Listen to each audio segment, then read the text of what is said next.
Praise the lord. ఈరోజు దేవునికి వాగ్దానం. యెహోవా, నీవు నన్ను స్వస్థపరచుము, నేను స్వస్థత నందుదును. ఇర్మీయా గ్రంథం 17వ అధ్యాయం 14వ వచనం. ప్రియులారా, మనము ఆరాధిస్తున్న దేవాతి దేవుడు మనల్ని స్వస్థపరచు దేవుడై ఉన్నారు. ఆయన బలహీనులై ఉన్నవారిని, అనారోగ్యంగా ఉన్నవారిని, అనేక మందిని వారి వారి విశ్వాసమును బట్టి దేవుడు వారిని స్వస్థపరిచిన సందర్భాలు ఎన్నో ఉన్నాయి. కనుక మనకున్న ధనము మనల్ని స్వస్థపరచలేదు, మనకున్న జ్ఞానం మనల్ని స్వస్థపరచలేదు.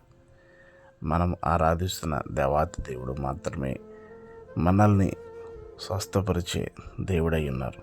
ఎందుకనగా నేను స్వస్థపరిచే యెహోవాను నేనే అని ఆయనే సెలవిస్తున్నారు. మీ కొరకు ప్రార్థించే దైవజనులు రేవరాజు గారు.